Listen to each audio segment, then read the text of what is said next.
Okay, welcome back. We are ACI Course 10, Class 2, the Benefits for the Wish for Enlightenment. Changchub Semki, Changkyu Chubki Semki Benyon. It's September 4th, 2025. Let's gather our minds here as we usually do. Please bring your attention to your breath until you hear from me again.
Now bring to mind that being who for you is a manifestation of ultimate love, ultimate compassion, ultimate wisdom. And see them there with you, gazing at you with their unconditional love for you.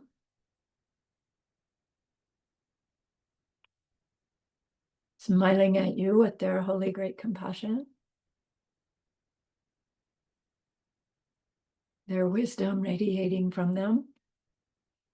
That beautiful golden glow encompassing you in its light.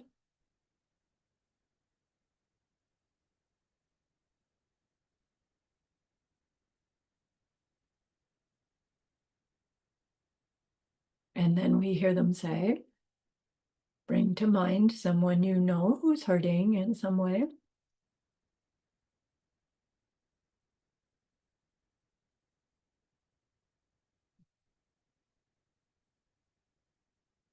Feel how much you would like to be able to help them.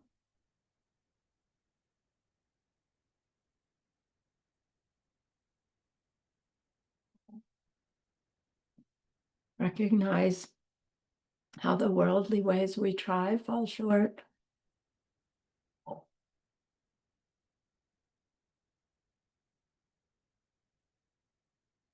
How wonderful it will be when we can also help in some deep and ultimate way, a way through which they will go on to stop their distress forever. Deep down, we know this is possible.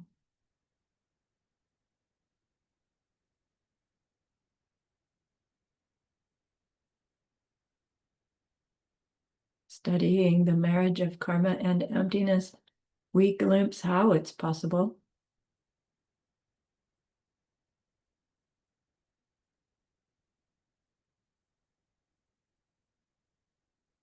And so I invite you to grow that wish into a longing.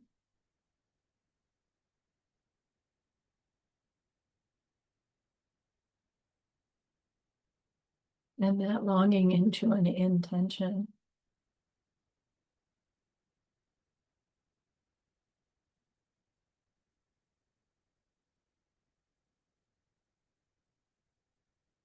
And then with that intention, turn your mind back to your precious holy being.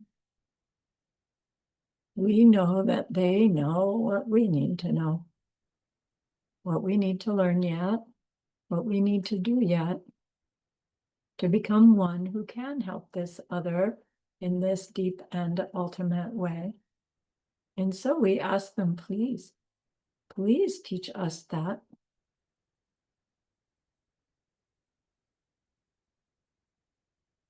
And they are so happy that we've asked. Of course, they agree. Our gratitude arises. We want to offer them something exquisite. And so we think of the perfect world they are teaching us how to create. We imagine we can hold it in our hands, and we offer it to them, following it with our promise to practice what they teach us, using our refuge prayer to make our promise. Here is the great earth, filled with fragrant incense and covered with a blanket of flowers, the great mountain, 4 lands, wearing the jewel of the sun and the moon. In my mind, I make them the paradise of a Buddha, then offer it all to you. By this deed, may every living being experience the pure world. Idam Guru Ratna Mandala Kaumiryantayami. I go for refuge until I am enlightened to the Buddha, the Dharma, and the highest community. Through the merit that I do in sharing this class and the rest, may we reach Buddhahood for the sake of every living being. I go for refuge until I am enlightened to the Buddha, the Dharma, and the highest community. Through the merit that I do in sharing this class and the rest, may we reach Buddhahood for the sake of every living being. I go for refuge until I am enlightened to the Buddha, the Dharma, and the highest community. Through the merit that I do in sharing this class and the rest, may all beings totally awaken for the benefit of every single other. So, please.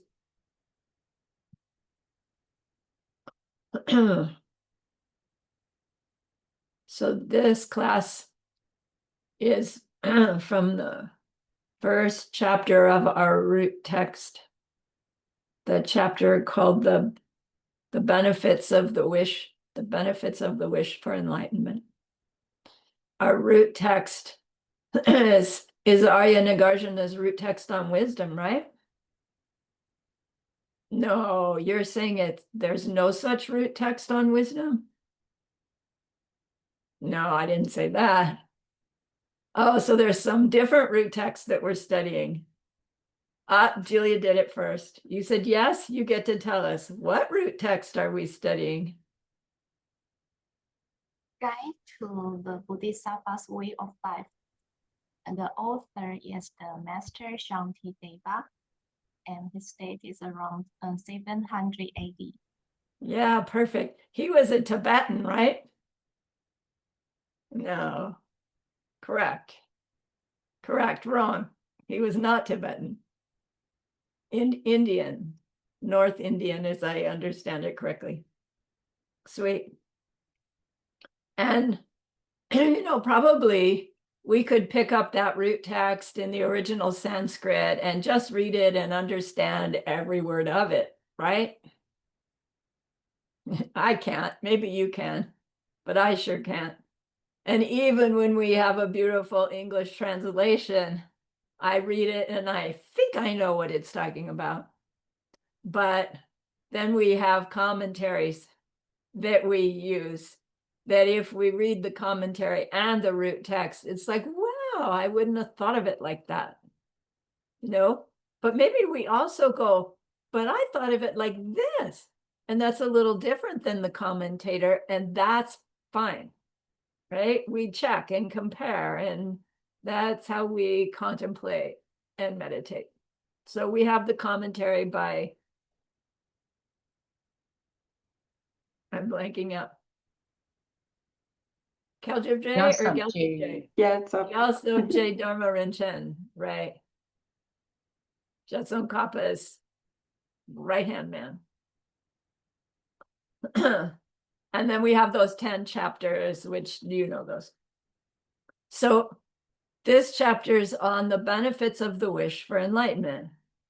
And in order to understand the benefits of the wish for enlightenment, we kind of need to understand what's meant by the wish for enlightenment. And as we've learned already, there's like 2 forms of the wish for enlightenment. And then there's actually 2 kinds of 2 forms. of the wish for enlightenment. So which one are we talking about in this chapter of generating, understanding the benefits of that wish? Because we want to be eager to read the rest of the book, right? Remember, Master Shantideva is on the throne, and he's wanting to engage his audience because his audience is still a little bit on that side of, we're hoping he's going to embarrass himself so that he leaves the community. So, right, he's going to engage his audience, and so he's doing the same thing for us. So Changchub Semke.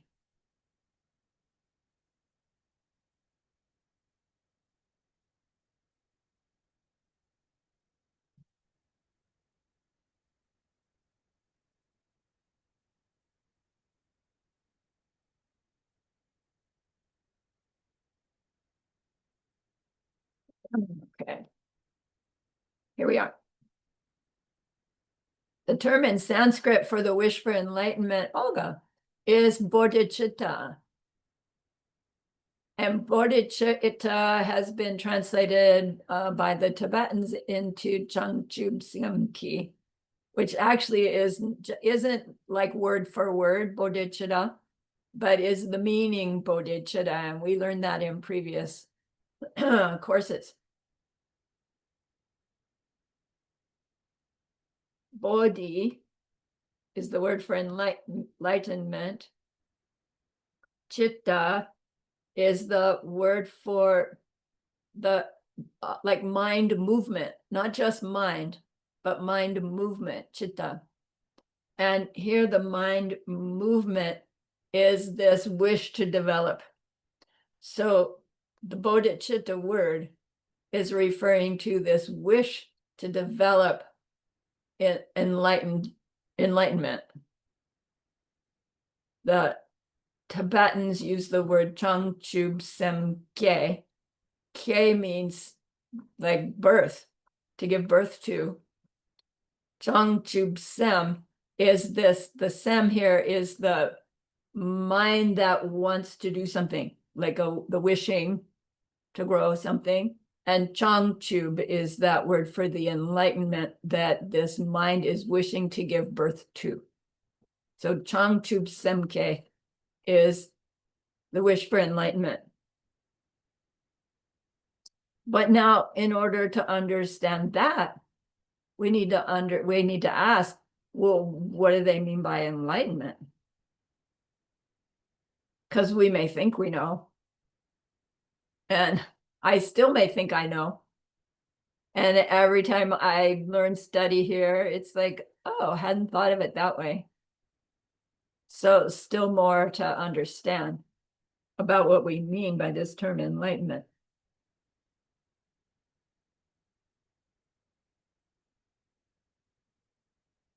We've been using the term already for a long time.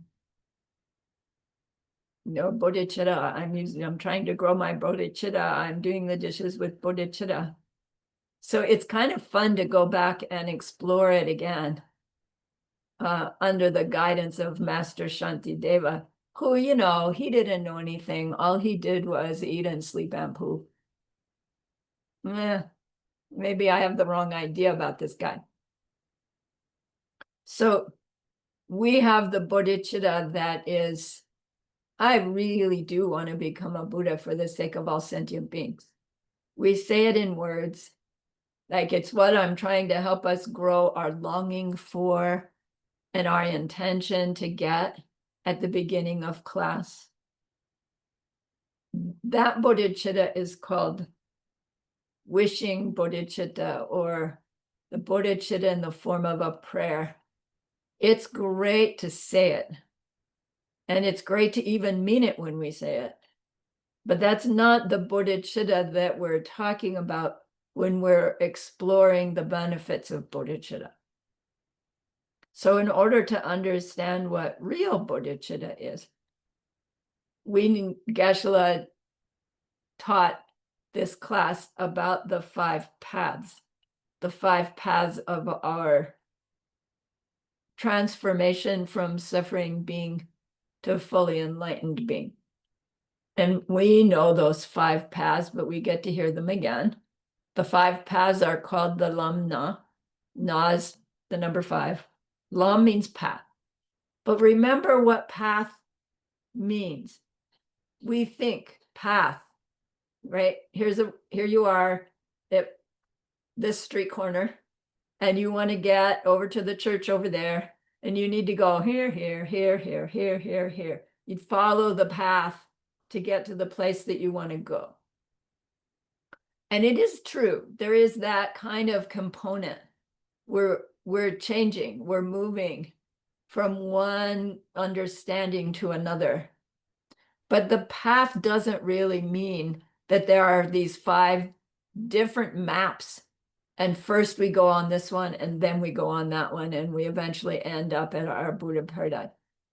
Lam means realization. The things that we do to cultivate an experience that makes something real that wasn't real before.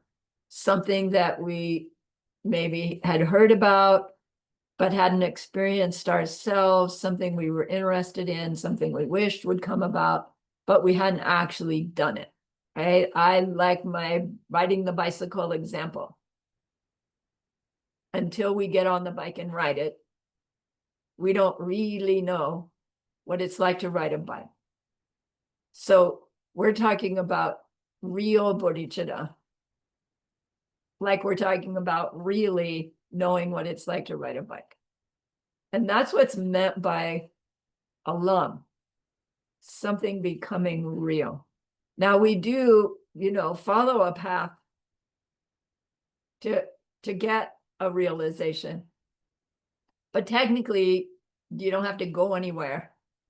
We just have to do things differently in our interaction with others in order to clean out the obstacles and plant the goodness for that realization, that experience of that new understanding to become direct. And as we understand, those direct experiences happen in deep meditation. Like, I would argue not all of them happen in deep meditation, but the ones that actually make the transformation happen in deep meditation, which is why we want to have a deep meditation practice, so that when the time comes, we can do it, we can sustain it. All right, so the 5 paths.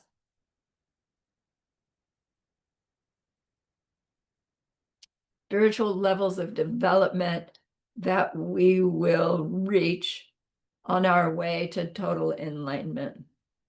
The first one we know is Soklam. Sok means to gather together. They call it here the path lam of accumulation. Sok. What are we accumulating?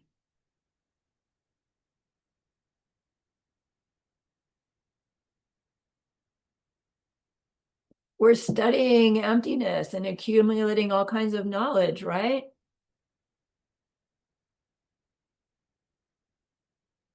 I give you a clue. No. Path of accumulation, we're accumulating disgust with samsara. We're accumulating recognizing that there's something wrong with the way the world works. And it's like it takes most of us many lifetimes to reach a lifetime in which something happens where we recognize it just doesn't work. Everything I've been taught about how to be successful and how to get happy, it just doesn't work. And that constant effort that ends up disappointed, it just, I've had it up to here. Right? Something happens in some lifetime where our renunciation kicks in. And it starts on a certain level, and then we go searching. And we may spend many lifetimes still in searching mode, trying on this spiritual path, that religion, this one, right? Whole lifetimes in the different effort to get free, not even knowing what we're trying to get free of yet. And then somewhere along the line, we meet a teaching that gives us sufficient insight that we see, oh, this is the one that's going to work for me. Yeah, it may or may not be called Buddhism for that you in that life in that world. But it'll be a path that has that can set one free. Until we go looking for something different, you know, we could meet all kinds of different spiritual paths and none of them would take, because we're not looking to change.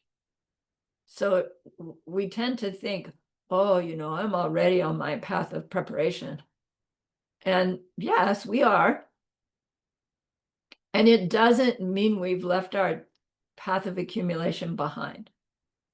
Okay? To me, the path of accumulation and path of preparation are like go together. They overlap. Many lifetimes in which they weren't. But then we've got one where we're still recognizing how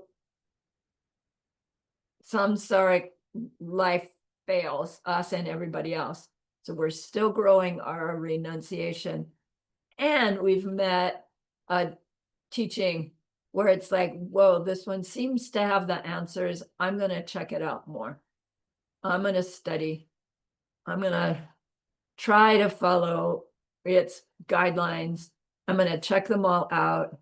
I'm going to spy on the teacher and see if they live according to it and they seem to get results. And I'm going to try it on for size. That's happening on path of preparation. They call it Tu Samgom, but there's really more to it.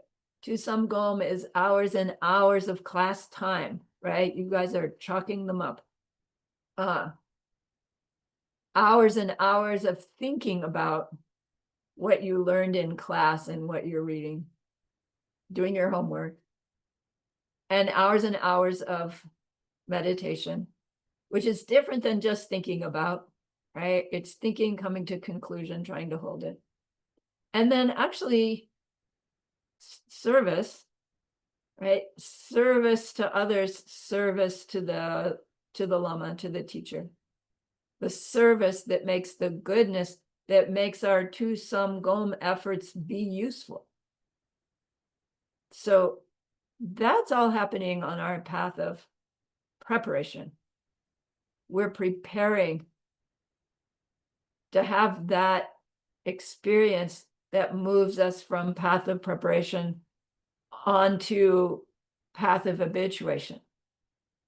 There's an experience we're cultivating.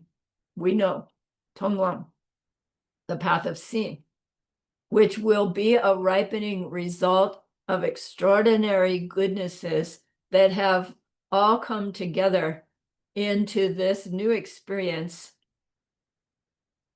you know, that we've never ever had before. Every other experience is a ripening result of something we've seen ourselves think, do, say towards another before. They're never the same because the seeds shift and grow and change. But there isn't really anything new sansarically that we can experience that we haven't experienced in some subtle, small way before. But we've never experienced emptiness directly before. So we can't make a seed to ripen into that experience. There are multiple seeds that are being planted that are all gonna somehow clump together, right, and bring forth this brand new experience. Because of emptiness, because seeds grow, it's possible and inevitable. So on path of preparation, we're doing the work to clear out the negativity and to create the goodness to bring about that experience of wisdom, which actually starts us on our path, as we understand. Path of accumulation can take us many, many lifetimes. Path of preparation can also take multiple lifetimes, but very likely we're going to progress on our path of preparation in a given lifetime, because it's about focusing. Because of our renunciation, we're really focusing our attention on our learning, our contemplation, our meditation, our service. We're working very hard on ourselves to gather the goodness to bring about this, the beginning of this transformation. So it's very likely we'll make great progress in our path of preparation and do it in a given lifetime. Ideally, this one.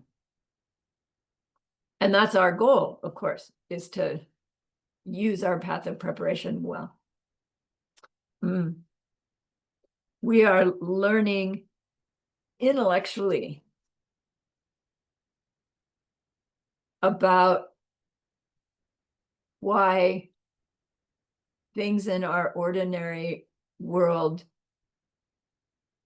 either don't make us happy or make us happy and then we end up unhappy, or they make us happy and we keep them and then, doggone it, we die, right? And they get ripped from us.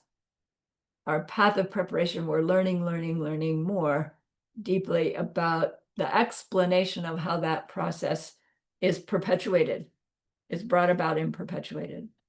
And we are learning the ramification of karma driving the show is that nothing that karma either plants or ripens can have their own identities in them and be experienced by us the way that we do. So we're learning emptiness intellectually.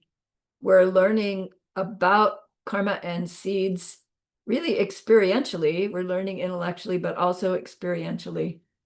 And then we're learning how those two, the empty nature of a thing and its appearing nature, my karmic seed ripening, how those two are two sides of one coin. We heard it in another class recently. Funny how these all come together. At first, we have to study them separately. And our mind is thinking, right, one thing and then the other thing. And as we're learning more and more and more, we're seeing that you can't separate the empty nature of something and the something. And to experience any something, we therefore know that it has to lack its own nature, or I couldn't experience it the way I do. Right? That's hopefully getting more and more obvious. But I remember the days where I would say that to myself and my mind would still go, wait, why is that so obvious? And I'd have to go back and start over because a dog would see it differently, because I saw it differently when I was a baby, because, right? And go through the logic time and time again until it started to get more obvious. So all that's happening on our path of preparation. Going through again and again the logic of the pen. It's so simple. We did it last class. Here's the pen. How do I know? Because we saw it right. We saw it click. All those triggers that say pen triggered. But the little dog chews on it, which means the pen can't be saying I'm a pen in it from it. Or else the dog would have to use it as a pen because pen said so. It's so obvious. but our mind still bugs. Mm.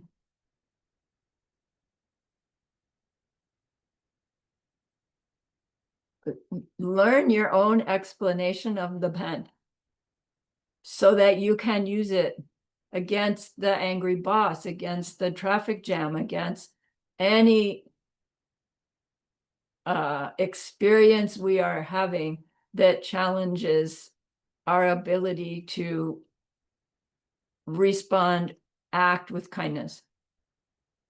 And then at some point, also apply it to those situations that are pleasant. So pleasant that we don't want to investigate them. Thank you very much. They are pleasant in them, from them, but we want more. And we don't want them to end, and they do end.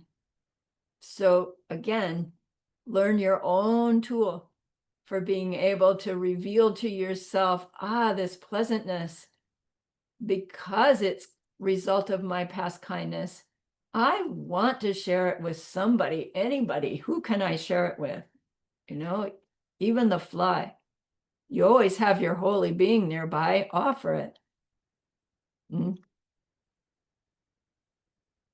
All this is our path of preparation. Cultivating the goodness, directing that goodness towards that experience of ultimate reality directly. Direct yogic experience, they call it, of the no self nature of oneself and all existence. That comes hot on the heels of the highest ripening in path of preparation, which is that experience where you directly experience your current perception as actually coming out of your own karmic seed. We've been doing it intellectually, but to be standing there and all of a sudden see it happen, now you have a direct experience, like getting on the bike finally. And the power of that experience, if you go and get on your meditation cushion and think about it, you will end up with the realization that, oh my gosh, everything has been like this. Everything I've ever experienced since forever. And oh my gosh, that includes me.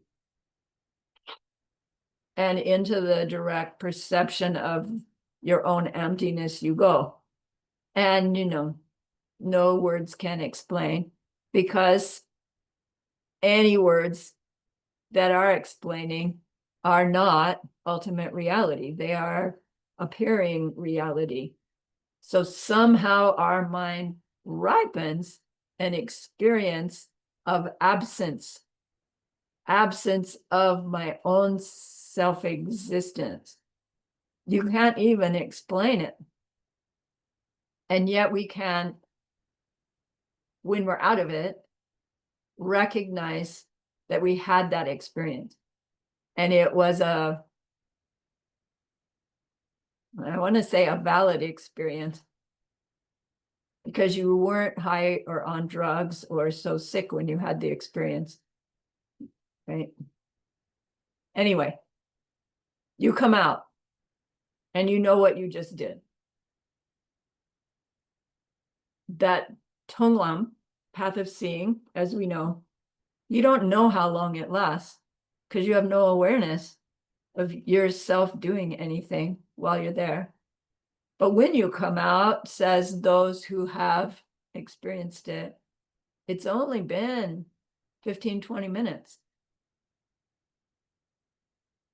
So after lifetimes in path of accumulation, and then, right, maybe a lifetime of working really, really hard on our path of preparation, 20 minutes. And you are forever changed by that experience, as we know, because of what you realize you now know for certain, which one of them is that fully enlightened beings exist. Although in that experience, you don't go, oh, there's Buddha, hi, Buddha. But coming out of it, you recognize what you were communing with somehow. You've seen Buddha. You've seen your own future Buddha, right? You have seen your own future lifetimes. You know what you're going to need to do. You know that you won't be called your current name, right? We've heard all of those before. All of that happens in the aftermath of the Tonglam, of the path of seeing. After coming out of path of seeing, we are on the Gomlam. Hey, I forgot path of seeing. What's the matter with me? There you go. We are on path of habituation, Gom. We know the word Gom. It means meditation. But when you say it differently, and I don't know the difference, it means habituation.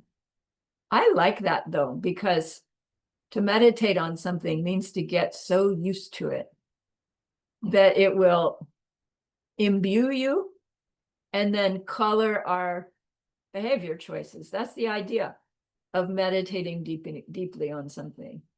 So they say meditation is different than getting habituated. I like to use the term synonymously for myself. And then here in path of habituation, after coming out of path of seeing, now what we're getting used to is living according to what we now know is true, but are not experiencing directly anymore. And we can't, even if we try really hard, it's not likely that we will go back into the direct perception of emptiness because we used up so much virtue doing it. Now, it is a great, great virtue to do it. So we made great virtue too. But somehow that experience doesn't come again and again and again, according to those who've experienced it. So what we're getting used to is living according to knowing that there's nothing we can experience that's not a ripening result of our own behavior. And that means there's nobody to blame for anything, good or bad, than our own past behaviors, which means our total power for the creation of our future is in our current moment of interaction with what we perceive as other.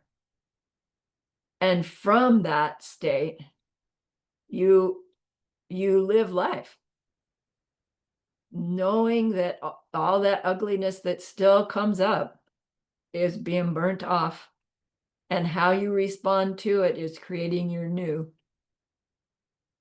And you are very intentionally creating new in a way that any of it will be great when it ripens. You'll still have mental afflictions. There will still be yucky stuff happening. You've only lost 3 of the 84,000 mental afflictions.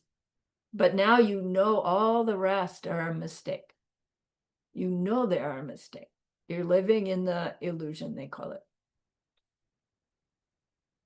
Gomlam. Training ourselves in these new behaviors because now we know that they're effective, not just believe it.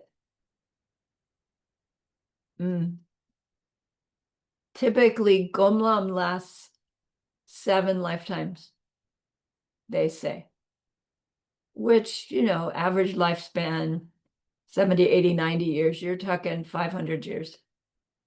After countless eons, 500 years, ought to look like, oh, I can scroll on it on my phone, right? It ought to be like next week.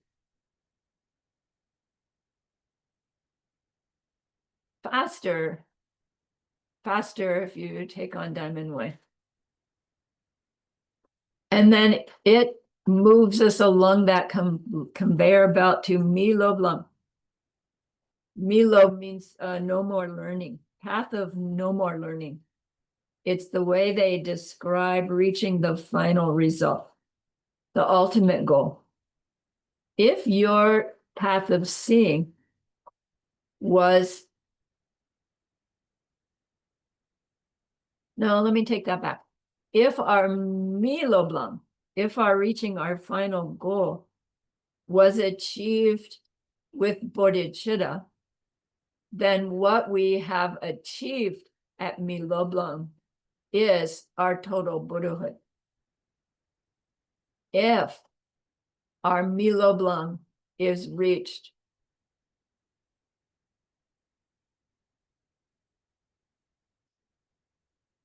with, oh yeah, I just got myself in trouble.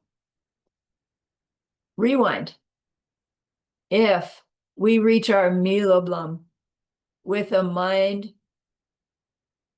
of Mahayana bodhicitta, then our Miloblam is our total Buddhahood. If we reach Miloblam with a mind of bodhicitta for whom the bodhicitta is the wish for nirvana, then what we achieve at Miloblam is our own nirvana, with or without remainder.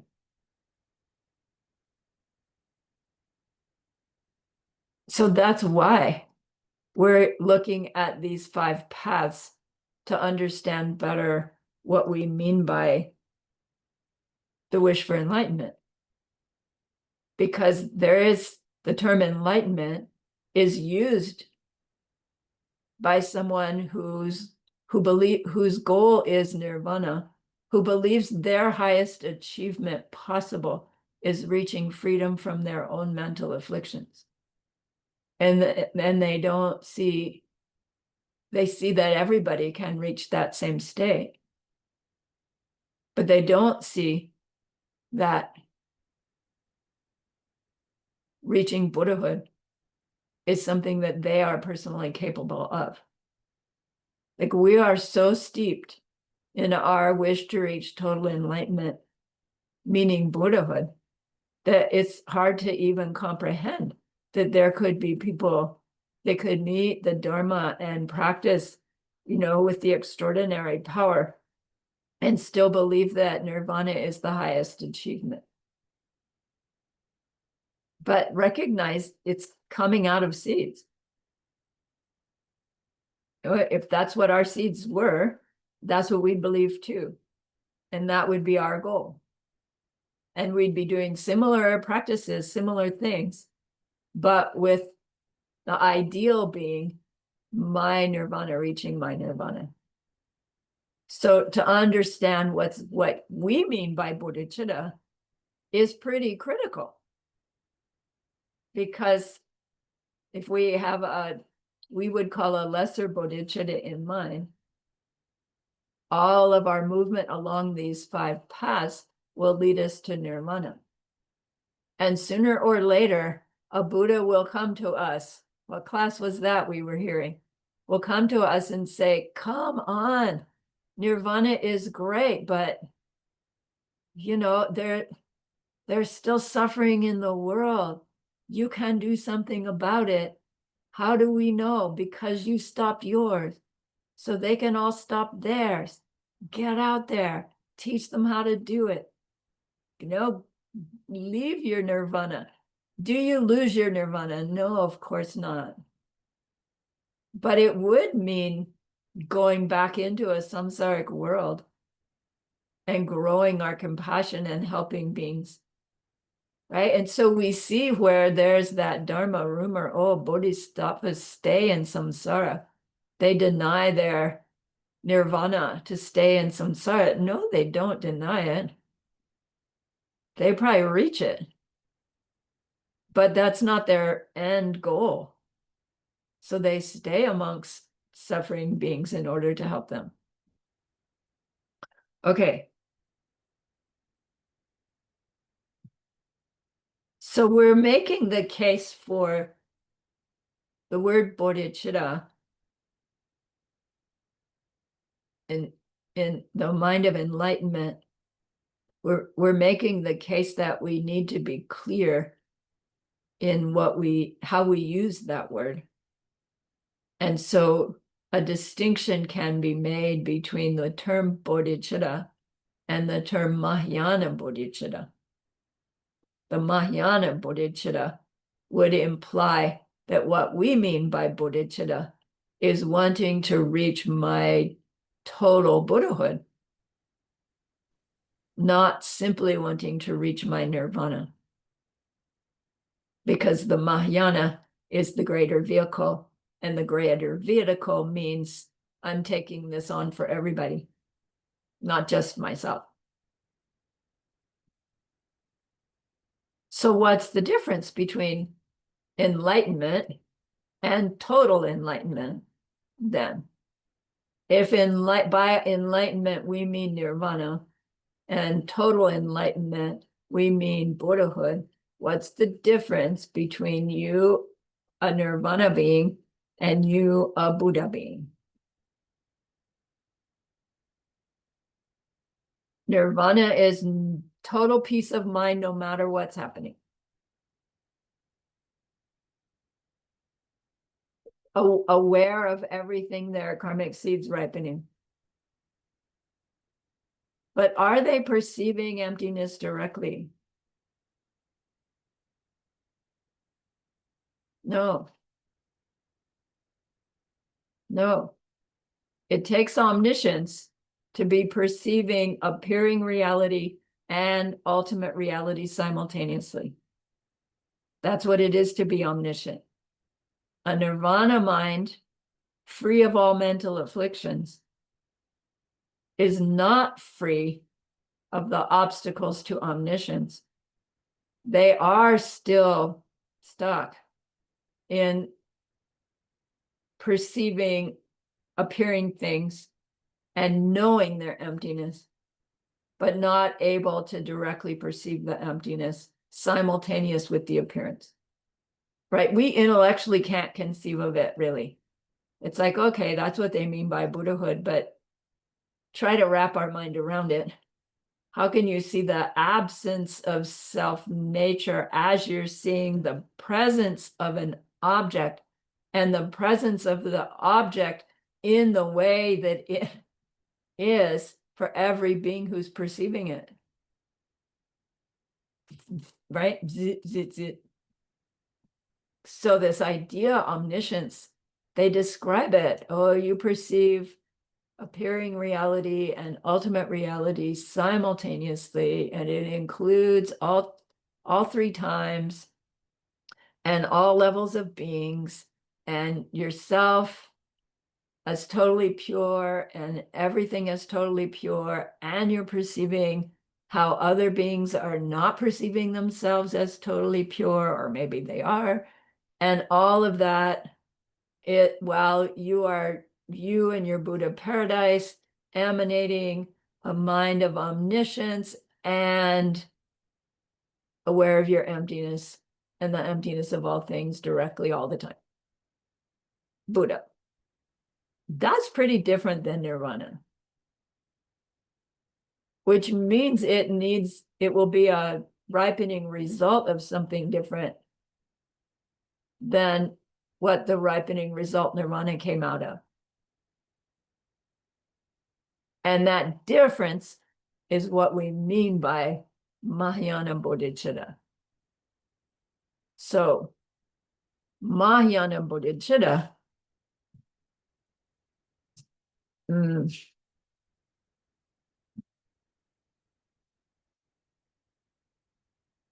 then we want a definition of Mahayana bodhicitta. And Geshe-la went for that definition to Lord Maitreya's definition. So Lord Maitreya in Sutra is said to be a high-level bodhisattva. He's said to be the next wheel-turning Buddha for our world, meaning someday soon, we will have enough beings with enough goodness that Lord Maitreya, Buddha Maitreya, will show up in our world, apparently in flesh and blood. And he will teach. He will turn the wheel of the Dharma. Like he's the next one to come.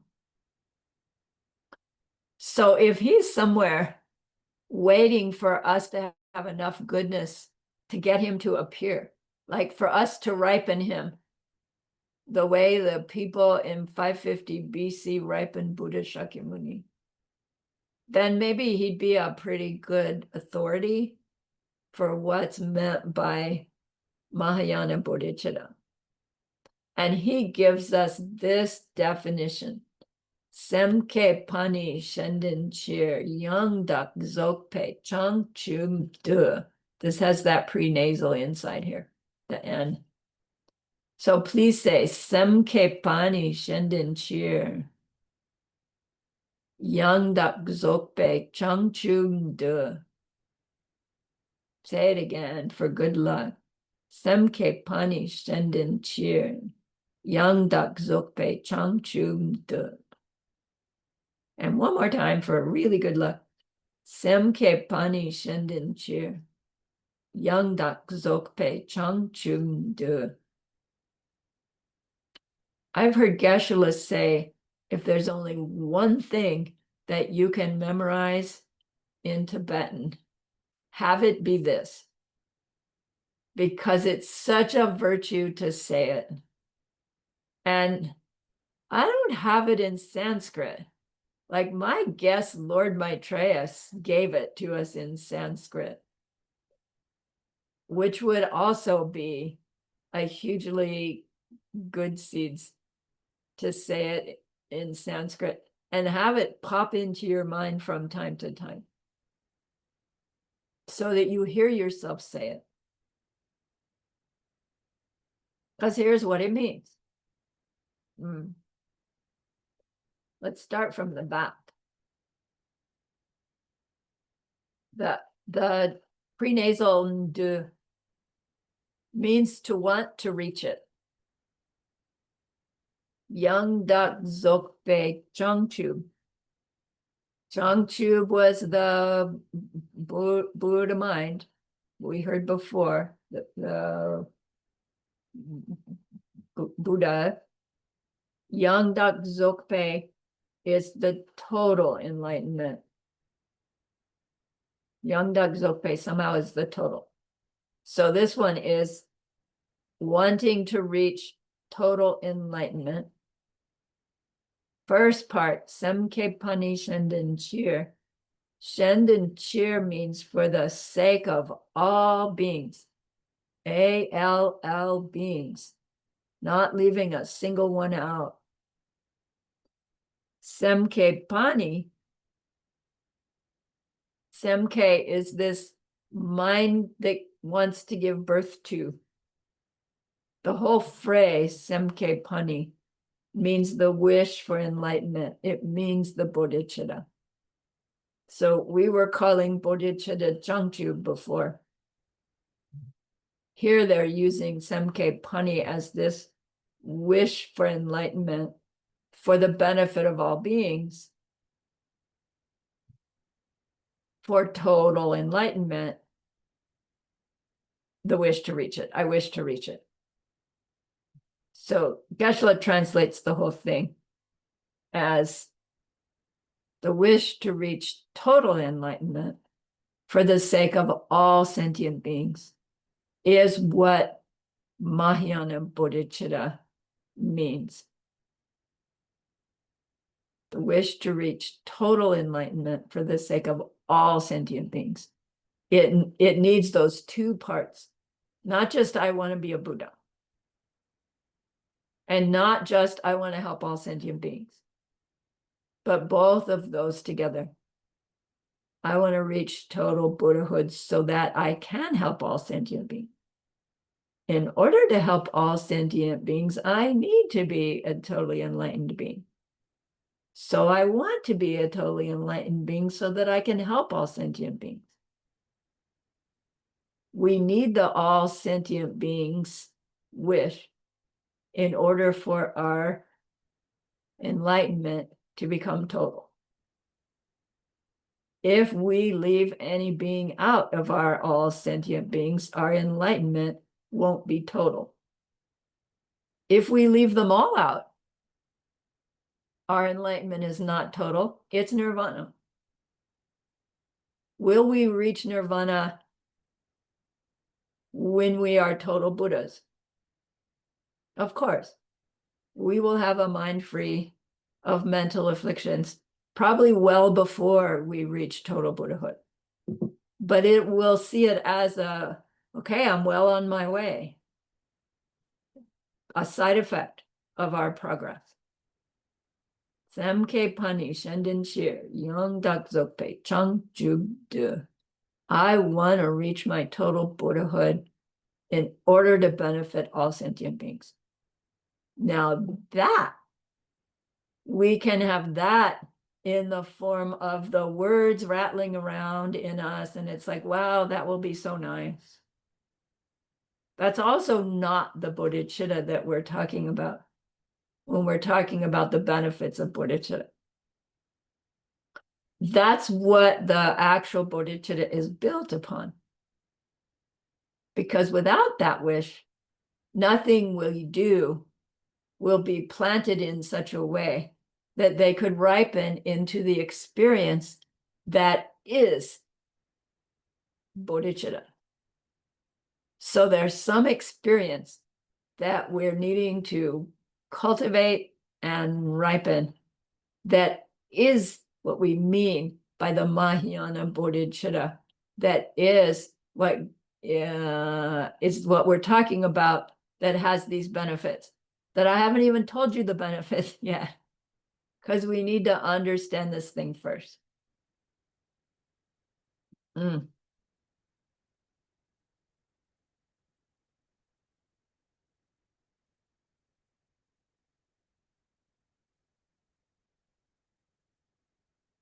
So just a sec, Tom. In the direct perception of emptiness, like water poured into water, you're not aware you're doing it at the time.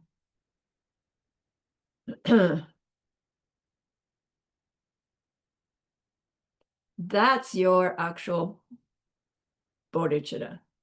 That's your wisdom happening. But, you're not aware of it. You don't know you're doing it. You don't know you're having it. So what good is it until you come out? But we do come out.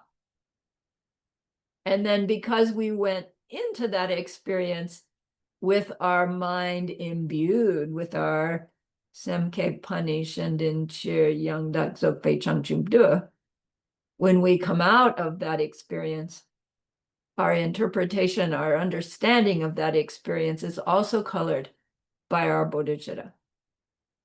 And part of what happens is that we also have that experience, of the heart opening, light shining forth.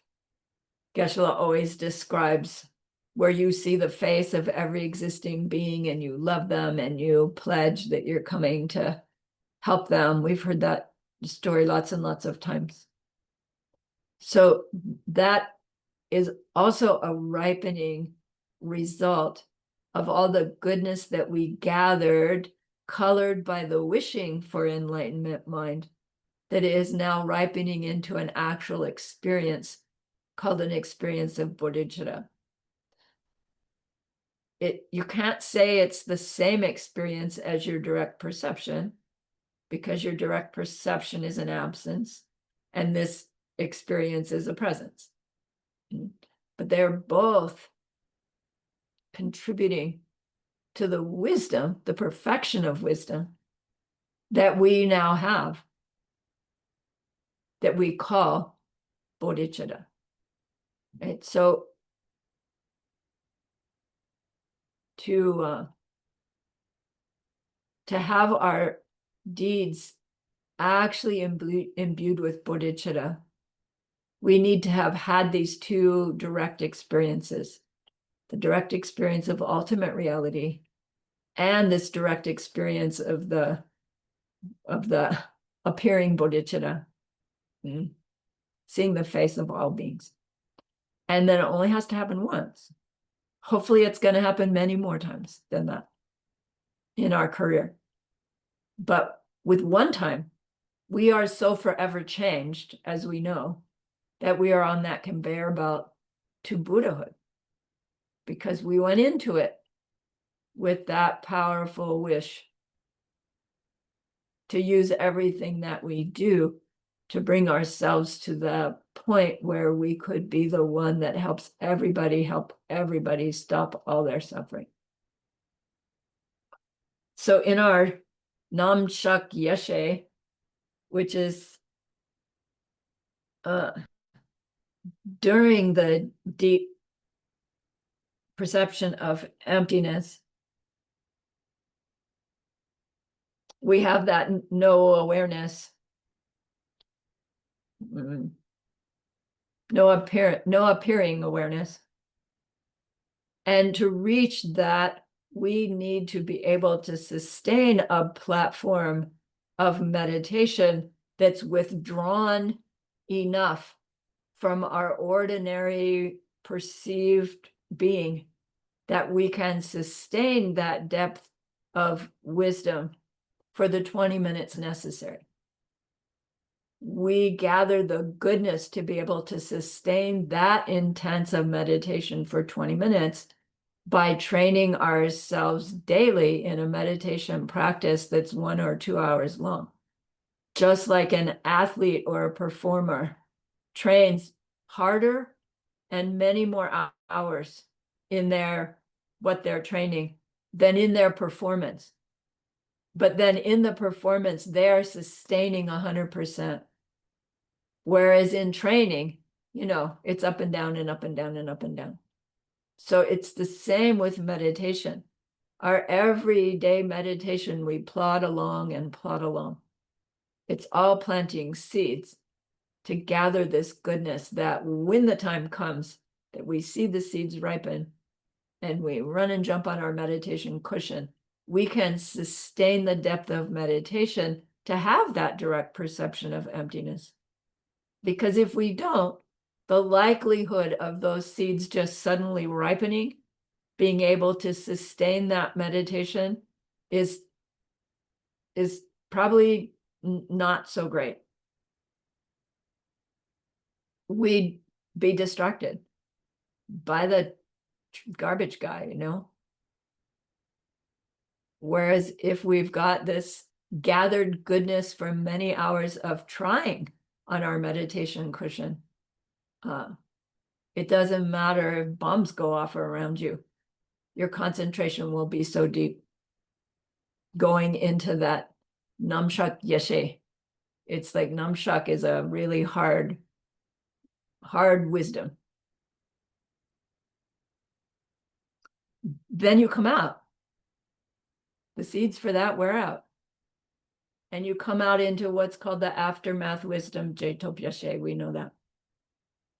And they say this joyful thought hits you. Whoa, that was it. I saw it. Although we heard in Diamond Cutter's Sutra commentary, you aren't going to say those words because you're going to hear them wrongly and you don't want to plant those seeds. But you have the feeling, of, yay, right? Hopefully it'll be a rejoicing. You've experienced the Dharmakaya. They call it the Dharmakaya. And then my mind goes, well, whose Dharmakaya? Did you see the Buddha's Dharmakaya? Or did you see your own Dharmakaya? And is there a difference in those Dharmakayas? And I'm not really sure the answer to all those questions. And the literature says, you saw the Dharmakaya. You know that Buddhas exist. Whereas up till then, we believe, like I believe, but I can't really confirm it to anybody else beyond my own personal belief. You perceive your own future lives.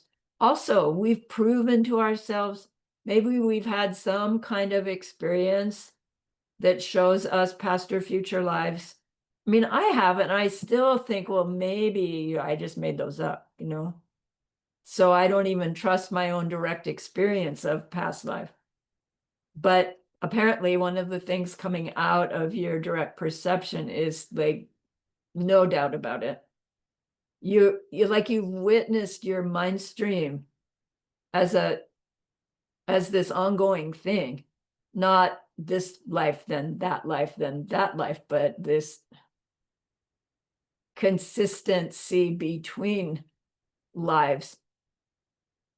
So this life, different life doesn't really matter. And you understand that from here on out, the lifetimes that you do get will all be perfectly suited for continued progress on your path. So again, when you're back into this life and you can't see it that way again, you have this knowing that no matter what happens, you're like on the conveyor belt. You're going to be taken care of. You're going to stay. You're not going to lose. You're not going to fall off. It would give you a kind of confidence and a patience, right? And a determination that would be less effortful and more like, okay, I'm doing it. Bring it on, whatever it takes. Yeah.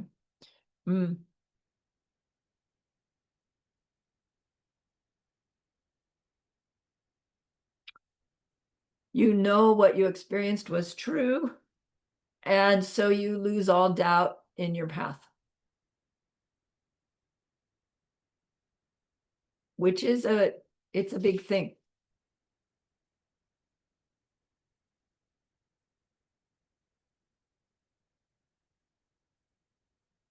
And then if we went into all of that with our wish to reach total enlightenment for the sake of all sentient beings, we also have that heart opening experience of seeing the face of every being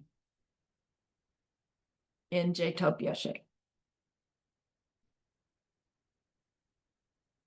Okay, let's take our break.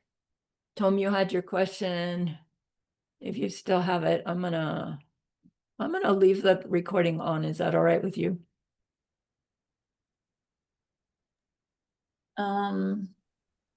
I feel more confused. I know you just spent like an hour explaining the difference, and I feel like I had it, and now I'm like, I don't know. But I will say that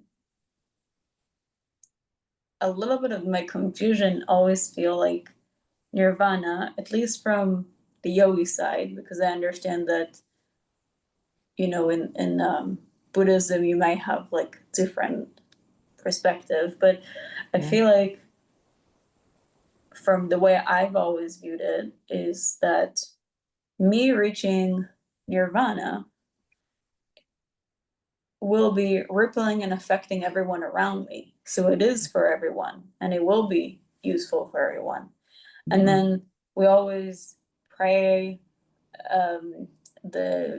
or say the mantra like Loka Samasta Sukhino Bhavantu, which is very similar to me to the prayer that we say, because it's for, I don't think the English translation is as accurate as what we say. And yes, the word Buddha doesn't come in that, but we do pray for all beings to be happy, enlightened, free. Right. So I'm just kind of confused, to be honest, more of the difference between them. I understand that. Right. My understanding is that there's no mention of this quality called omniscience in nirvana. And that's the difference. The difference between nirvana and Buddhahood is omniscience.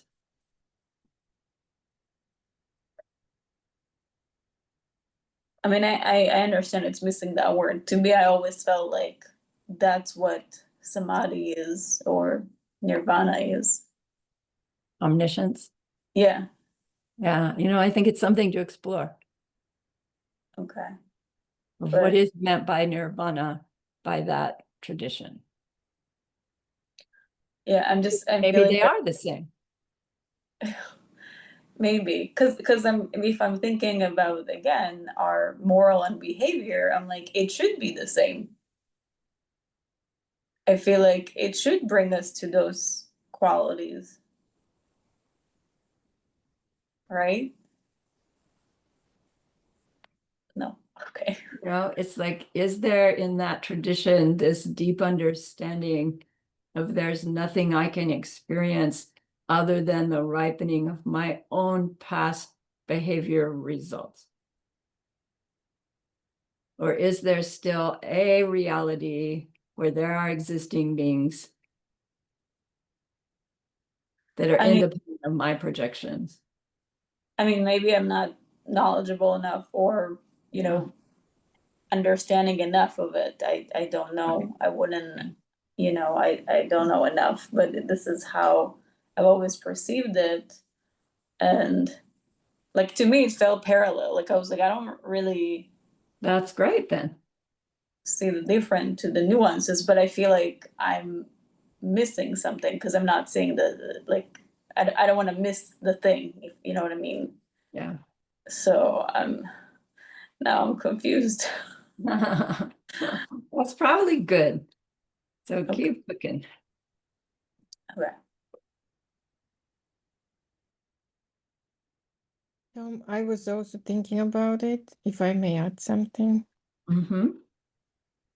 So I think between the languages and explanations, it can get all mixed up because what one can see when they see beyond our existence is really not comprehensible to our mind. So they need to come back and give some kind of um, like what is it called? Like not explanation, but some kind of metaphor. And sometimes one word can be used like nirvana. It can explain in for somebody can mean one thing, for somebody else can mean another thing, Exactly. and it so gets very confusing from there. Exactly. But I have a question for Lama Sarani, if we have time, if maybe not. I don't see people back yet. Okay, so it's like something I'm wondering about. So the Buddha has the promise to help every living being, but then they leave without helping. Well, have they left from their side?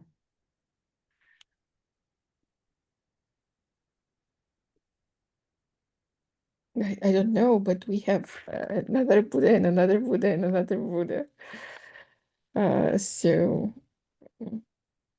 I don't know what it means. Yeah. Keep cooking it. Aren't they Keep living cooking. from our side because they're still present and we're just attached to the external Right, of them living? right. Whose karma shifted that Shakyamuni Buddha pretended to die of mushroom poisoning?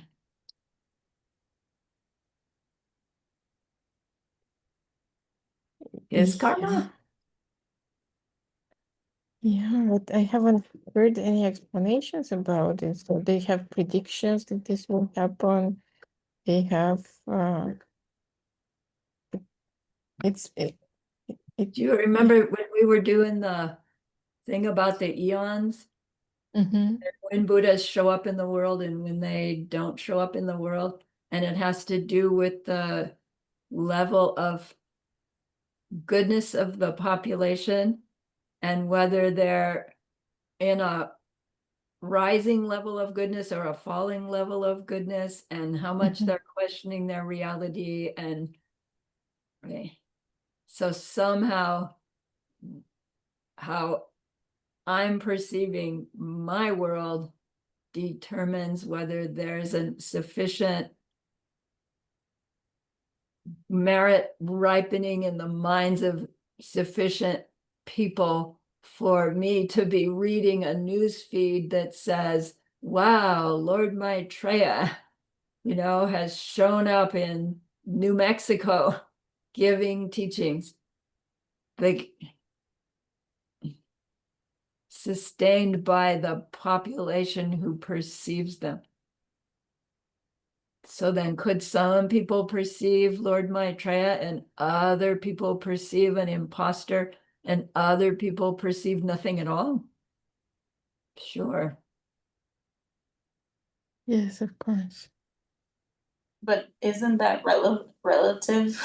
Like the going up of goodness is relative to my own karma and what I'm seeing. So Absolutely. I'm sorry, this is a little scam. No, it explains it because it's coming from our seeds, Yes. because it's empty. I was wondering because Daniel said something to me about like the classes that he was taking from Tantra, but I was wondering in maybe the future of knowledge that I will gain, hopefully I'll get there. Is the view in Buddhism that goodness and evil are always existing here, like in samsara, or No, the view of highest school would be they don't have any nature of their own.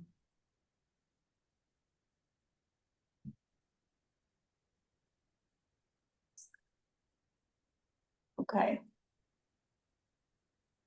Because okay. I know. It's like, wait. Well, Right? Catch our own mind going, no, but. yeah. I'll go for a walk. Okay, good. Come back on it. Okay.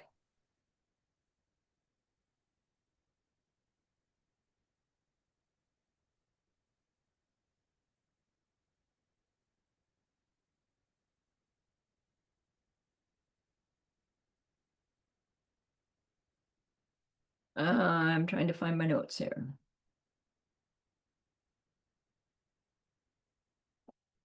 So Geshe went on to describe that heart flash of bodhicitta, of course, ceases.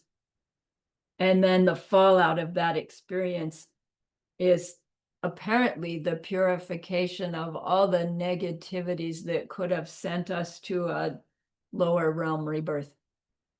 So they say that we close the door to lesser rebirth on our path of preparation because of our understanding. But here, after the direct perception followed by the direct bodhicitta, then not only is the door closed, but all those seeds are damaged. Like nothing could happen that would allow them to ripen.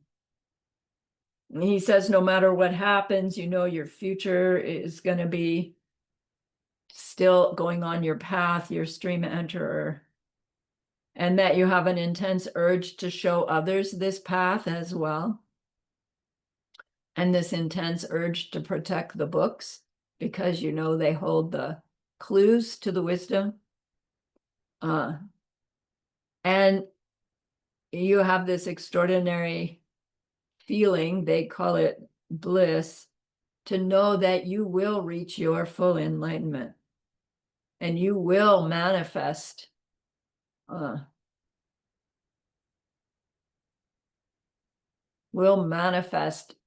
as what others need to reach their own freedom as well.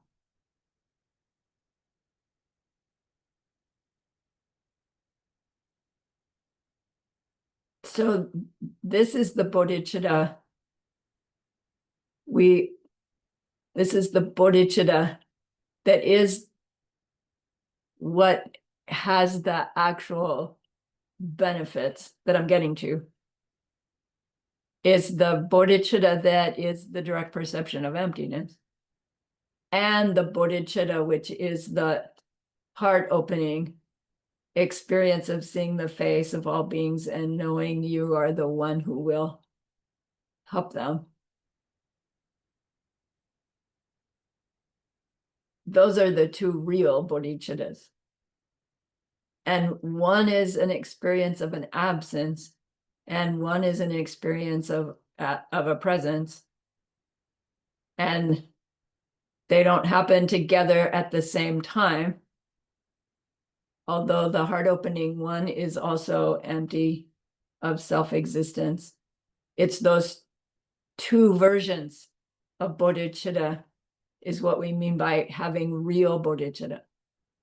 So your new Arya you, now on your first Bodhisattva bhumi, because you went into your Tonglam with your wish in the form of a prayer and your wish in the form of action, but not your wish for real yet. You go into your Tonglam, come out, and now you have your two real bodhicittas, and they color you forever. And they color every action that we have.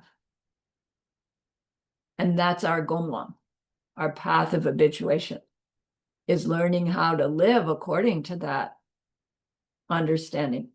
And we do our 6 perfections now with bodhicitta, whereas before we were doing it with our wishing bodhicitta.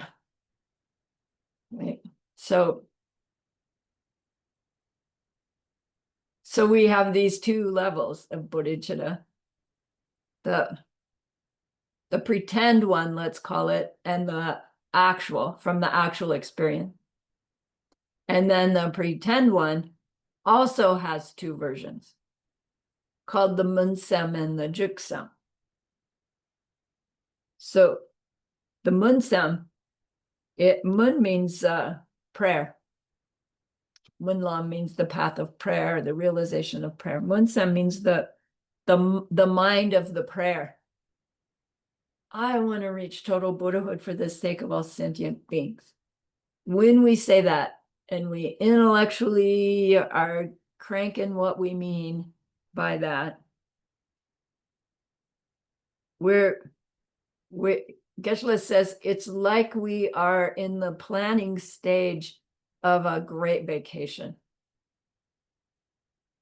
Right? We're making our plans, we're setting our dates, we're getting out the maps, we're checking the flight schedules, but we're still sitting in our living room. I really want to go to Hawaii. I really, really, really want to go to Hawaii, and this is how I'm going to get there, and it's going to be so cool when I get there, but I'm still in my living room. This is munsem. I really, really want to be a Buddha. I'm going to do everything I can to get there. Everybody's suffering. I understand. It's my seeds. I'm going to change my seeds and I'm going to help them. And I'm going to help me in the process and them. I get it. I'm going to do it. And I'm still sitting in my living room. I haven't actually done anything differently yet. That's munsem. And it's a great place to get. To really have munsem in the form of a prayer. It's so great that traditionally they would even offer a whole ceremony where we pledged ourselves to grow the wish in the form of a prayer. To have my prayer on my mind all the time, even though I don't do anything differently. Just growing the wish, munsem. Juksem is like finally the day comes. You take your tickets, you pack your bags, you get on the plane, you go to Hawaii. Juksem is the wish in the form of action. Same wish. I'm going to reach Buddhahood for the sake of all sentient beings. And now I have that wish going on in my mind and my heart. as I am leading my exercise class, as I am taking flowers to Aunt Mary, as I'm weeding the yard, as I'm brushing my teeth. And it's like, what does weeding the yard have to do with getting to Buddhahood? Everything. If I have my munsem turn to juksem while I'm weeding the yard, then my weeding the yard becomes a cause for my Buddhahood. Even better, if my munsem and juksem has helped me grow my goodness that has ripened into my direct perception of emptiness bodhicitta and my heart opening in the Jetobyeshe bodhicitta, then I really have juksem, so that everything I do, weeding, brushing my teeth, it all becomes causes for my Buddhahood. That's the driving feature of using our wish in the form of the prayer and our wish in the form of action to drive our behavior directed towards seeing emptiness directly with bodhicitta in our heart, so that now that bodhicitta can color everything we do, instead of only the things when we turn it on, which I don't know about you, I still find incredibly difficult to remember to turn on my bodhicitta before I turn on the dishwasher, because I'm so on automatic pilot to just do the dishes. But once we're imbued, then everything is imbued. Okay, so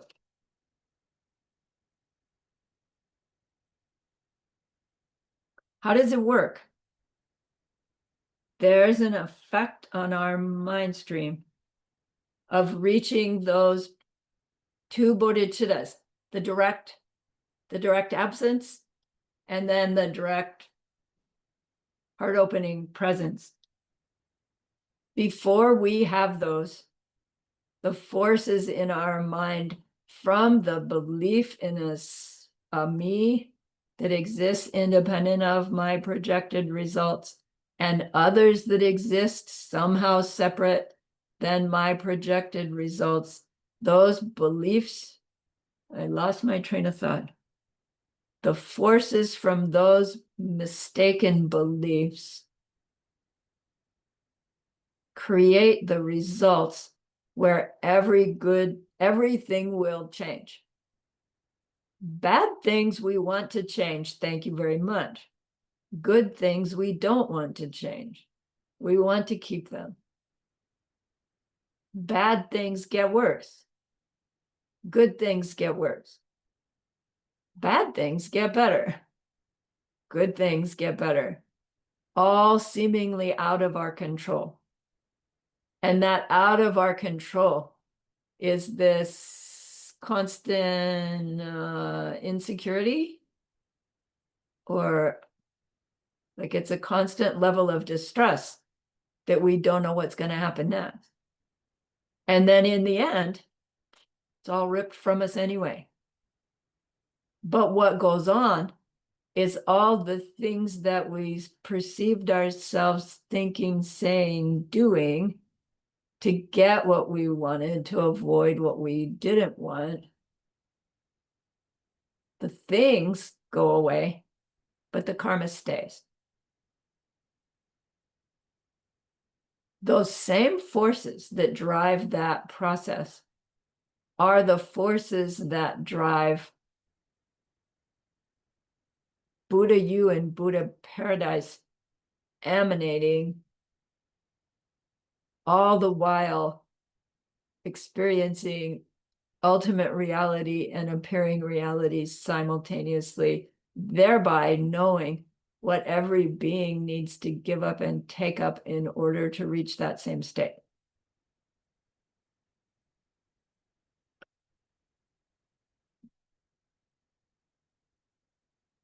at the level of purity where that's driving your Buddha you. It's not called karmic imprints and karmic ripening. It's called merit. But the process is the same. Our process is karma's ripening, karma's being planted by what we perceive ourselves thinking, saying, doing towards what we perceive as other. Ripening, appearing to us as others doing stuff to us, towards us. Because that's how the seed was planted. We're doing to them. It's like the video recorder is out here, not inside here. We see ourselves doing towards the person in the recorder. It gets planted, it comes back as recorder doing it to me. When we catch on, we can choose to do towards the other things that whenever they ripen, we'll be fine with that. Even in terms of samsara, a more and more pleasant samsara, it's a little dangerous because we could create such a pleasant samsara that we kind of lose our renunciation. This isn't so bad. I'm doing fine. I've made my business more successful, my relationships more successful, my health is more successful. Great. And then what can happen? Wham, you get hit by a car, and you got to do it all over again. So in one way, using your karmic seeds to make a perfect life can be a little bit dangerous. I'm not saying don't do it, but don't lose renunciation in the process. Don't lose bodhicitta in the process. It can be a little dangerous that way. So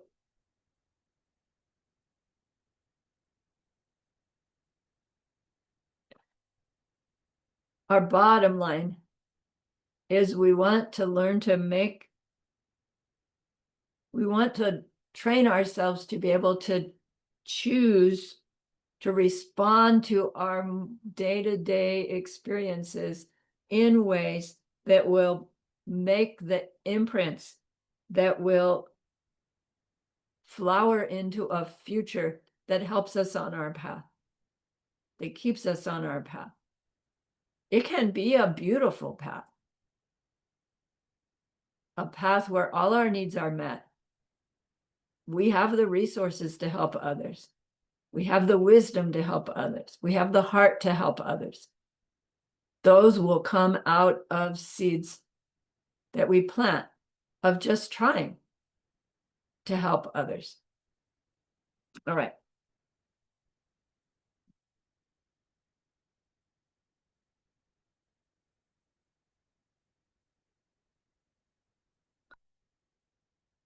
So there's two factors in this wish to reach total enlightenment for the sake of all sentient beings that influence the seeds that are being planted as we're doing anything. And we've heard it before. The wish to reach total Buddhahood means we are pledging to reach the highest evolution that our mind can reach, higher than what we can conceive. We are pledging. And we're doing so for the greatest number of beings' benefit, not just our own benefit, but all beings' benefit. Like, we don't know how many a number all is, because you can always add one. So we really do mean by all infinite. Why we don't say infinite beings, I'm not really sure. When we are doing any deed, flowers to Aunt Mary, piece of bread to the bird, if our action, if our recorder is perceiving this action with a mind that has this wish to reach the highest level of awareness capable for the benefit of the greatest number of beings, as I'm doing this one little deed, the seed that's planted in the mind includes the bigness of those two aspects of the wish. And the little bread to the bird seed is colored by those two bignesses. Now that seed is gonna it's gonna grow. It's gonna grow, it's gonna grow.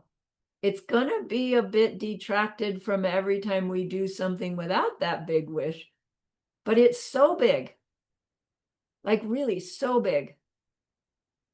You can't really detract much from it, I don't think, when we really have it. So when we have it right intellectually, it's still a big, big wish. But see how when we have it from past experience, direct perception of emptiness and the heart opening thing, now everything we do is colored with that wish, the bigness of that wish. And that's the benefit of bodhicitta, is that everything we do now becomes the cause for our Buddhahood. Do you remember that? It was course 2, I think, where we learned that. Okay. So the reading gives us these 5 metaphors for the benefits of bodhicitta, this real bodhicitta. 5 metaphors that help us understand how its impact on our mind stream can be worth it, worth the effort to plant the seeds to get it to ripen. So the first metaphor is bodhicitta is like an alchemical elixir that changed this inferior body into the supreme body of a Buddha. An alchemical elixir, you make this concoction and you say these secret words over it, and then you could take a clump of dirt and dip it in the concoction and it comes out a diamond. Okay? Or you change iron into gold. Alchemy, the ability to change things in ways that worldly changes can't happen. Bodhicitta is this alchemical elixir. Dip this inferior body into your bodhicitta, and you'll lift it out as your supreme body of a Buddha. The appearing body, Rupakaya. Paradise body and emanation body. Remember?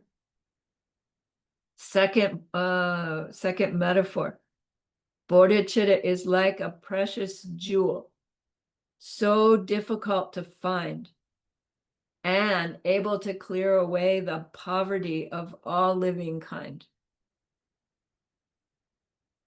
Our bodhicitta, once we get it, we use it to clear away all poverty. Did Buddha clear away all poverty? Doesn't seem like it. From Buddha's side, is all poverty cleared out? No, I think you'd have to say yes. But how does Buddha clear away poverty? By teaching people how to create their own causes for abundance, right? You don't give fish, you teach them how to fish. I'd prefer the analogy. You don't just feed from your garden, you teach them how to farm. But wait, what if they farm and they don't get enough rain? What if, right, they can't get the seeds? Just to learn how to farm doesn't mean you can grow food. So of course it means teach where success comes from. Teach karma and emptiness, teach the pen. Show by example until somebody says, gosh, you seem to know something. Can you help me? Sure, sit down. You know, you got 20 years. We can't sit somebody down who isn't interested in what we know and force feed it to them. We can try. Maybe it'll work, maybe it won't. Depends whether you let yourself be force fed or not in the past. What seeds will ripen. Show by example. Third metaphor.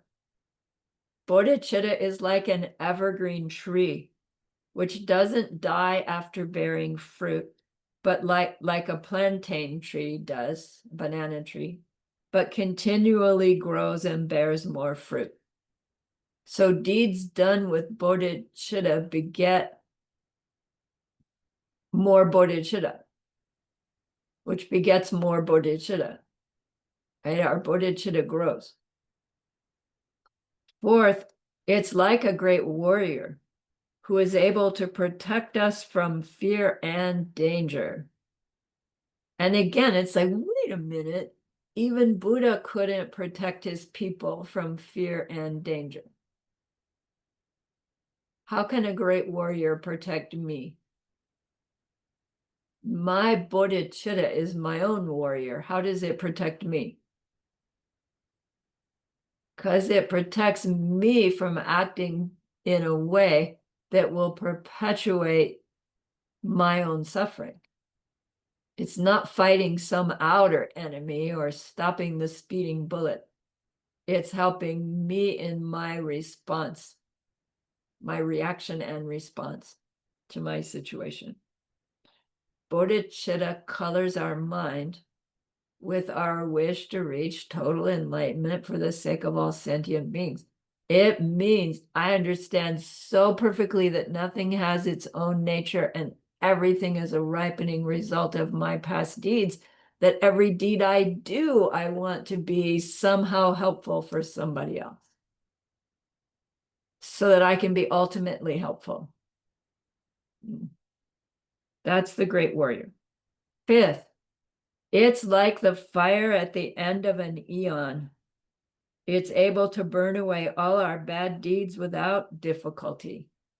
So apparently that fire at the end of an eon is like this flash burn and everything is just incinerated. It doesn't come across something that it has to take time to burn. It has to work on burning. It's just done. So our bodhicitta is apparently similar. Bad deeds, gone. Like you're not instantly pure. As your new Arya Bodhisattva, they explain there are still traffic jams and you get head colds, but your reaction is automatically understanding where it's coming from and so what to do with it. There's not the going through the, oh, woe is me, why is this still happening to me? I'm such a good person phase. It's just burn it off, plant new.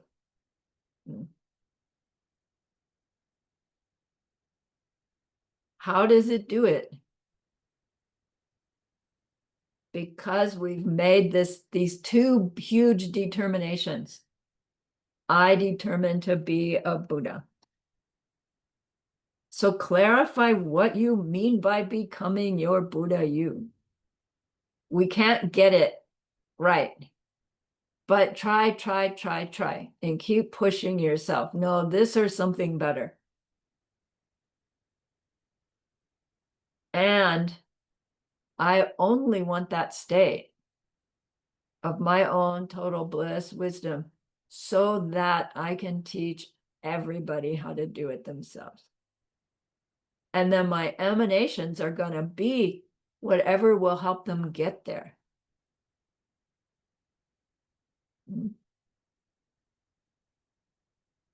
So that me, who has this conviction in my mind, the one I'm growing, Munsem, trying to live by Juksem, or they're already imbued, right? As Arya Bodhisattva, we are keenly aware of our seed planting behavior. And then we're aware that I've got old past negative seeds before I knew any better, that maybe I still needed to be doing some purification practice. And I'm consciously, intentionally making my kindness seeds and directing them towards my actual bodhicitta if I don't have it yet, or directing it towards my Buddhahood if I'm already on the stream out. The benefit of bodhicitta. The wish and the action bodhicitta, the benefit is it's going to move us towards the direct perception of emptiness with bodhicitta in our heart. The benefit of that is everything we do will be moving us towards our Buddhahood. So, does that make you want to grow your bodhicitta? I hope so. Makes me want to grow mine. Following chapters, Master Shantideva will say, if just wishing was enough, we'd all have it. It's not enough only because we have obstacles to it, right? It could be that the instant you hear this class, you go, bah, and you sit down on your cushion and you have it. If that doesn't happen, it's only because we have obstacles to that. Obstacles from past misunderstanding. And so he's going to teach us about those blocks and obstacles and what to do about it. And we know what's coming, purify and make merit, and all these different ways to do so. So that's what we have coming for the rest of this course.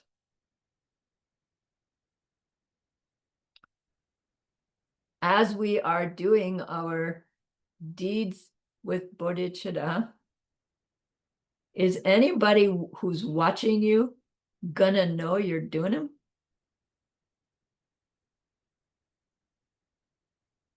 Probably not, right? Because this is all something we've got going on internally. You already take flowers to Aunt Mary. You already hold the door open for people. You're doing those same things, but with this different state of mind. Nobody's necessarily gonna know. They don't need to know.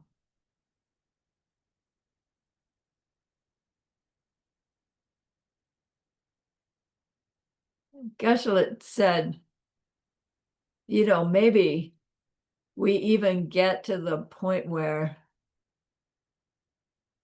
I don't know, we get some funny reputation like Master Shantideva, the Mr. Three Thoughts.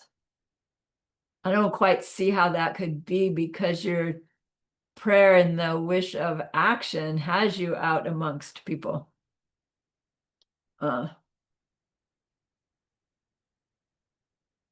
But maybe you're in your phase where you're writing a new text and you stay in your room all day and all night writing your new text. And it will look like, oh, that's Sarani. She's supposed to be doing the dishes and bringing in the trash can, and it's been sitting out there for a week. She's not pulling her weight. When in fact, right, Sarani's writing some text that's going to be, magical for thousands of years. I'm just making that up. But the point is, we can look like we're selfish slobs and be Master Shantidevas because the people around us are totally misunderstanding what's on our mind. On the other hand, we won't let ourselves be selfish slobs because of our wish in our heart to be of service to others as the tool through which we grow our two bodhicittas for real. Yeah, so not to worry about getting a bad reputation. You'll get a good one. All right. Done. We've got 10 extra minutes. If you have comments, questions, otherwise I will put that 10 extra minutes in the bank for later. Because I'm going to need it in course 11 or 12.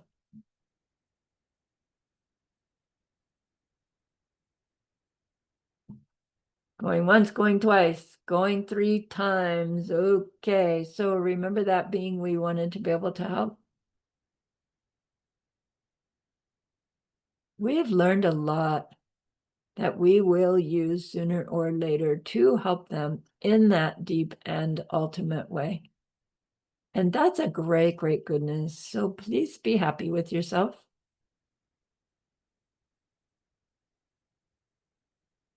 And think of this goodness like a beautiful glowing gemstone you can hold in your hands. Recall your own precious holy being. See how happy they are with you.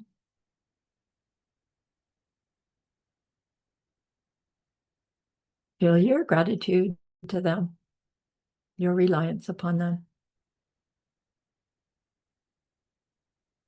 Ask them to please, please stay close, to continue to guide you, help you, inspire you. And then offer them this gemstone of goodness. See them accept it and bless it. And they carry it with them right back into your heart. See them there, feel them there. Their love, their compassion, their wisdom. It feels so good. We want to keep it forever. And so we know to share it by the power of the goodness that we've just done. May all beings complete the collection of merit and wisdom, and thus gain the 2 ultimate bodies that merit and wisdom make.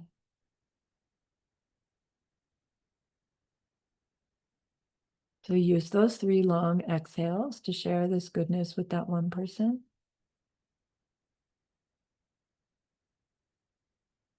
To share it with everyone you love. To share it with every existing being everywhere.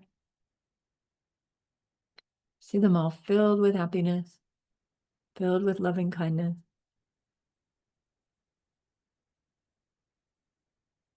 And may it be so.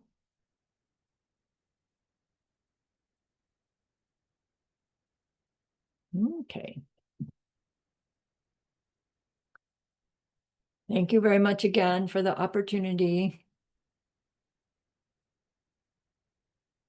I'm stopping recording. Yes.